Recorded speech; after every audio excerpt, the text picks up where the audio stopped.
Europe 1. Willy Revelli. Alors Didier Porte, je sens que vous avez quelque chose à me demander là quand je vois cette tête et ça m'inquiète.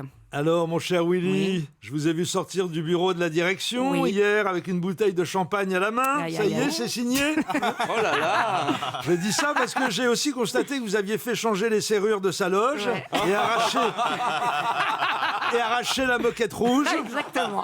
Alors, j'ai parlé aux vigiles à l'entrée de la radio, ils étaient gonflés à bloc. Le chef de la sécurité, Kevin Louis, c'est le neveu d'Émile, m'a dit « Monsieur Revelli nous a donné une seule consigne, empêchez-la d'entrer par tous les moyens, y compris la matraque télescopique. » Et donc, si j'ai bien compris, votre nouveau nom de scène, ça va être Willy Roumanovelli. Hein, ça sonne bien. Merci. Bon, c'est pas tout ça, hein, mais j'ai une chronique à faire, une augmentation à mériter, n'est-ce pas, patron?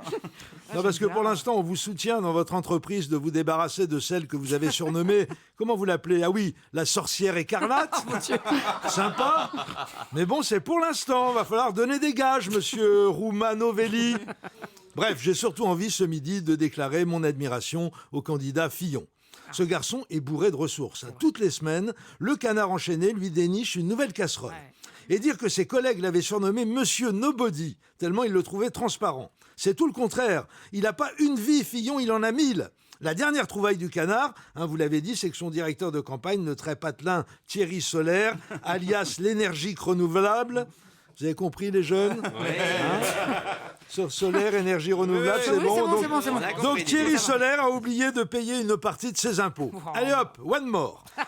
Il paraît qu'hier, jour de parution du Canard, le petit dernier des Fillon a dit à Pénélope en montrant le firmament du doigt: « Oh, regarde maman, il y a plein d'avions dans le ciel. » Non mon chéri, ce ne sont pas des avions, ce sont les emmerdements de papa qui volent en escadrille.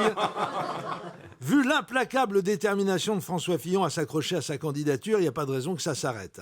Il se trouve que j'ai mes entrées au Canard enchaîné grâce à un ami commun, producteur de Julienas, et j'ai réussi à consulter discrètement l'agenda du journal jusqu'au premier tour de la présidentielle. Alors j'ai pris des notes, voyons voir. Le 22 février, mercredi prochain donc, le Canard va nous révéler que Pénélope Fillon s'appelle en réalité Tatiana Popovitch-Koska et qu'elle est un agent dormant du FSB russe, ex-KGB, chargé d'infiltrer la droite française. D'où ce côté un peu indolent qui la caractérise et qu'on observe souvent chez les agents dormants.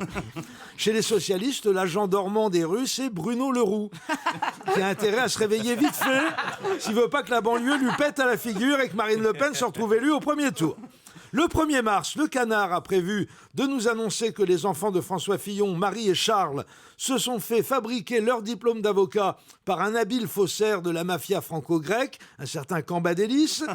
Et dans son édition du 7 mars, on apprendra que le candidat de la droite n'est pas catholique tradi, comme il a voulu le faire croire, mais mormon, également tradi, donc adepte de la polygamie. Et Fillon, il a plusieurs épouses à Sablé, dans l'état du Nevada, ce qui n'est pas du luxe, car Pénélope a vraiment tendance à dormir énormément.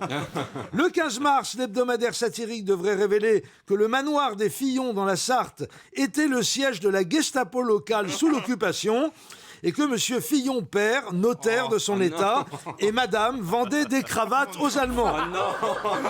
Cravate, notaire, vous suivez toujours les jeunes? Si vous comprenez pas, Willy va vous mimer la prestation. Et ainsi de suite jusqu'au mercredi 19 avril, où le Canard a prévu de dégainer son scoop fatal. François Fillon aurait ouvert un compte joint à Singapour avec Jérôme Cahuzac, qu'il aurait contacté grâce à un ami commun, Dodo la Saumure, sous le prétexte fallacieux de se faire combler l'arrêt avec des implants capillaires afin de pouvoir se refaire la même, mais du côté droit. Voilà, avec Fillon, les amis, nous ne sommes pas au bout de nos surprises. Merci Didier.